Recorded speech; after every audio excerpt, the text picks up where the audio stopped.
शुक्रिया फवाज। आप मुझे बताइए, मेरी आवाज आ रही है क्या? जी जी आ रही है, यू कैन गो अहेड। मैं जो आयोजक हैं इस प्रेस कॉन्फ्रेंस के, उनका शुक्रिया अदा करना चाहता हूं, और तमाम लोग जो जुड़े हैं, बाकी पैनलिस्ट और मीडिया कर्मी, उनका स्वागत करना चाहता हूं।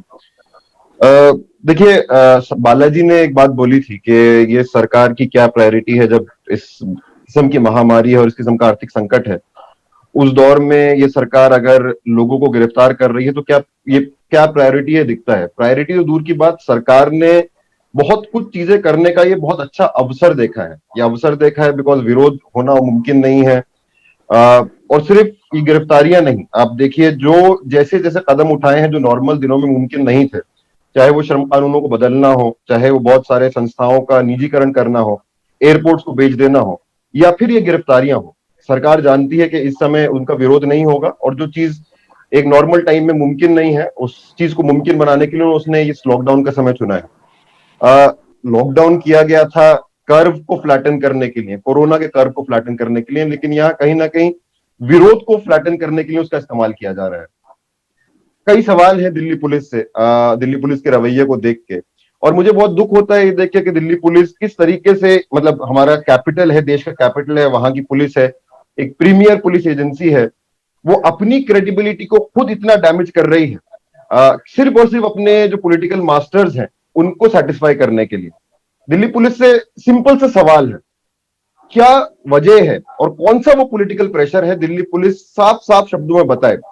गिरफ्तारी तो दूर की बात, इंटेरोगेशन तो दूर की बात, आज तक अनुराग ठाकुर जिन्होंने बोला गोली मारो सालों को, और उसके 2 दिन बाद जाके जामिया के सामने किसी ने गोली भी चला दी, एक स्टूडेंट की गोली भी लग गई। क्या पॉलिटिकल प्रेशर है, कौन लोग प्रेशर डाल रहे हैं दिल्ली पुलिस पे कि उन पे आज तक एफआईआर भी नहीं हुई? क्या पॉलिटिकल प्रेशर है, दिल्ली पुलिस जवाब दे कपिल मिश्रा पे आज तक एफआईआर भी दर्ज नहीं हुई है। जब एफआईआर दर्ज करने की बात हुई, कोर्ट ने पूछा कि आप एफआईआर दर्ज क्यों नहीं कर रहे हैं, दिल्ली पुलिस को उस समय बयान था कि उन पे एफआईआर दर्ज करने से माहौल बिगड़ सकता है। मतलब आज तक इतने दिन हो गए, आज तक क्या वो माहौल बिगड़ने की स्थिति आज तक कंटिन्यू कर रही है, लेकिन आज तक इसीलिए आज तक उन पर गिरफ्तारी नहीं हुई। अगर दिल्ली पुलिस चाहती है कि हम उन पर भरोसा करें कि वो एक फेयर क्रेडिबल इन्वेस्टिगेटिव एजेंसी है, तो दिल्ली पुलिस ये बयान दे, ये बताए कि कौन सा पॉलिटिकल प्रेशर है जो रोक रही है कि कोमल शर्मा और उसके जितने और लोग जो और गुंडे घुसे थे, और जब जेएनयू में घुसे थे, दिन दहाड़े घुसे थे, सबके सामने घुसे थे, दिल्ली पुलिस वहां मौजूद थी जेएनयू गेट के बाहर, उस दिन तो रोकने का काम दिल्ली पुलिस ने नहीं किया। लेकिन उसके बाद जब उनकी पुष्टि भी हो गई ये कौन लोग हैं, और ये पुष्टि दिल्ली पुलिस ने नहीं करी बल्कि मीडिया के कुछ मीडिया कर्मियों ने करी कि ये कोमल शर्मा है, ये यहां पढ़ती हैं, आज तक उनका इंटरोगेशन क्यों नहीं हुआ, आज तक उन पर गिरफ्तारी क्यों नहीं हुआ, आज तक उनके ऊपर एफआईआर क्यों नहीं हुआ? अगर इन सवालों का जवाब दिल्ली पुलिस नहीं देगी तो किसी भी इन्वेस्टिगेशन का भरोसा करना बहुत ज्यादा मुश्किल हो जाता है, खास तौर से ये इन्वेस्टिगेशन जो एंटी सीए प्रोटेस्टर्स के खिलाफ कर रहा है और जिन लोगों को गिरफ्तार कर रहा है। ऐसा लगता है कि दो तरीके हैं इन्वेस्टिगेशन करने के। एक तरीका है कि आप तथ्यों के आधार पे, एविडेंस के आधार पे, विटनेसेस के आधार पे इन्वेस्टिगेशन करते हैं और उसके बाद एक कंक्लूजन तक पहुंचते हैं। ये एक तरीका इन्वेस्टिगेशन करने का है जो फेयर तरीका है। और दूसरा तरीका है जो दिल्ली पुलिस का तरीका है कि आपको एक स्क्रिप्ट मिलती है, कहीं से स्क्रिप्ट मिलती है, कहां से मिलती है वो बालाजी ने उसकी तरफ इशारा कर दिया था, और उस स्क्रिप्ट को सही साबित करने के लिए फिर आप कुछ किरदार तलाशते हैं, कुछ कैरेक्टर्स तलाशते हैं कि उन लोगों को कोई ना कोई रोल पकड़ाया जाएगा। और अगर आप इस पूरे केस को देखेंगे तो वही काम किया जा रहा है। पोस्ट फैक्टो, रेट्रोस्पेक्टिवली, कोई इंसान जिसको ऑलरेडी किसी और केस में गिरफ्तार कर लिया है, जैसे खालिद सैफी या इशरत जहां हो, ऑलरेडी वो 20 दिन गिरफ्तारी में रह चुके हैं, जिस दिन वो बेल मूव करते हैं उसी दिन स्पेशल सेल आके उनको दूसरे केस में गिरफ्तार करती है और उन पर नई धाराएं लगा देती हैं। आसिफ इकबाल को या किसी और सफूरा जरगर को दूसरे एफआईआर में उनको अरेस्ट किया जाता है, जब उनको बेल मिलने वाली होती है, जो फिर से दिवांगना और नताशा का रिपीट हुआ, उनके ऊपर फ्रेश चार्जेस लगा दिए जाते हैं। ये तमाम लोग जो अरेस्ट हुए हैं, कुछ को मैं निजी तौर पे जानता हूं, कुछ को मैं निजी तौर पे नहीं जानता, एक्टिविस्ट बतौर पिछले 10-12 सालों में इन लोगों के साथ यूनिवर्सिटी में काम करने का मौका मिला है उनमें से कुछ लोगों को।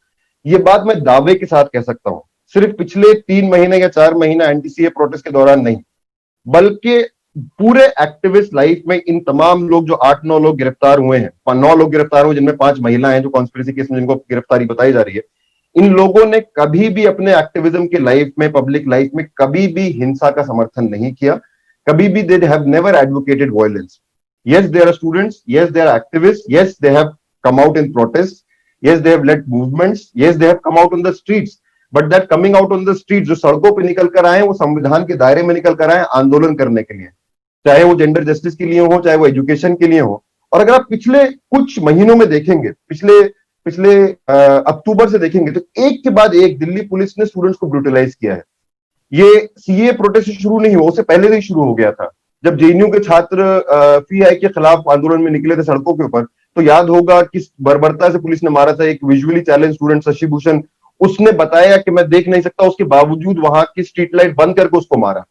जामिया मिल्लिया इस्लामिया के छात्रों को आज बताया जा रहा है कि वो लोगों ने हिंसा के साजिश में शामिल हैं। Jamia students are not perpetrators of violence. Jamia students are victims of violence. The violence that we saw on the night of 15th of December. But there has been no action on that. And after that, this is an extension of the same. To criminalize protest, मतलब एक तीर से दो निशाने किए जा रहे हैं। एक तरफ जो लोग विरोध की आवाजें हैं उनको बंद किया जा रहा है, दूसरी तरफ विरोध को एक साजिश का रूप देके कि आने वाले दिनों में कोई भी विरोध ना हो। हर विरोध को किसी साजिश का रूप देके, चाहे वो पहले केसेस में हो जो बाकी वक्ताओं ने बोला या इस केस में हो, ये चीज ये नैरेटिव वो बार बार रिपीट करेंगे और इसका विरोध करना बहुत जरूरी है। यूनिवर्सिटीज पे, चाहे वो जेएनयू हो, उसके बाद जेएनयू से पहले एचसीयू हो, एक कंसिस्टेंट अटैक 2014 से चल रहा है।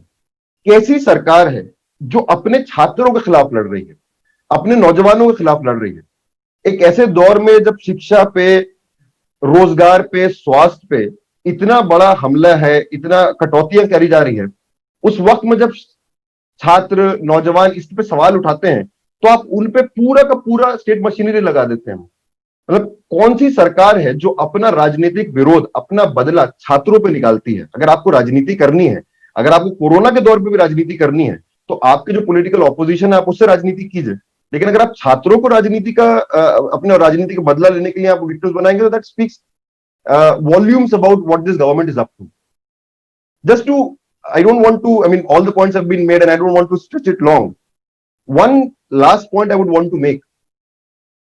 मुझे इस बात का पूरा भरोसा है, और ये भी भरोसा है कि पुलिस भी इस बात को जानती है कि ये सारे केसेस बेबुनियाद हैं। These cases will not stand the test of scrutiny, will not stand scrutiny in court. जो नताशा और देवांगना का जो बेल पिटीशन था, जो मीडिया में रिपोर्ट आया, उस बेल पिटीशन को जब बेल मिला तो उस समय भी कोर्ट ने ये बात बोली कि इन लोगों ने सिर्फ विरोध किया, इन लोगों ने कोई हिंसा नहीं करी, उनको बेल मिल गया। आने वाले दिनों में सब लोग छूटेंगे, सब लोग बेगुनाह साबित होंगे, ये बात पुलिस भी जानती है। लेकिन यूएपीए जैसा कानून इस्तेमाल करके जब तक वो होगा, जब तक वो बेगुनाह साबित होंगे, जब तक वो बेल में छूटेंगे, बहुत समय वो ऑलरेडी जेल में गुजार चुके होंगे। कई कई महीने तक उनको चार्जशीट भी पेश नहीं करनी है। बेल बहुत डिफिकल्ट है इस दौरान, और ये प्रोसेस जो है कि एक साल, 6 महीना, 8 महीना, 10 महीना, यही प्रोसेस उनकी सजा बनेगी। आपने कुछ नहीं किया, आप पे इवेंचुअली आप निर्दोष भी साबित हो जाएंगे, लेकिन उसके बावजूद अगर आप इतना ज्यादा समय अगर आप जेल के पीछे बिताएंगे बिना बेल के, यही सजा होगी। और यही संदेश सरकार छात्रों को, नौजवानों को देश भर में देना चाहती है कि अगर हमारा विरोध करोगे तो उसकी सजा ये है। जितना मैं जानता हूं संविधान के बारे में, सरकार का विरोध करना, सरकार की नीतियों का विरोध करना हमारा जुर्म तो दूर की बात, हमारा संवैधानिक अधिकार है। ये हमने किया है। अगर हमको लगता है कोई जन विरोधी नीति है तो हमने उसका विरोध किया, आगे भी करेंगे, संविधान के दायरे में करेंगे, हिंसा का कभी समर्थन नहीं करेंगे। लेकिन सरकार एक संदेश दे रही है कि हमारे विरोध का नतीजा ये है, और ये संदेश से हमारे लोकतंत्र को बहुत बड़ा खतरा है। मैं मीडिया के कर्मियों से एक अपील करके अपनी बात को खत्म करूंगा। ये कोर्ट में साबित नहीं होंगे। ये अवसर सरकार ने लॉकडाउन को इसलिए ही देखा है, विरोध तो दूर की बात, इसमें मीडिया पे भी चर्चा नहीं होगी, मीडिया का भी ध्यान इस तरफ नहीं जाएगा। अगर मीडिया इन केसेस को देखे, इन केसेस को एग्जामिन करे, पुलिस के केसेस को एग्जामिन करे, मीडिया से मैं अपील करना चाहता हूं, आप सिर्फ पुलिस के वर्जन को ना चलाएं।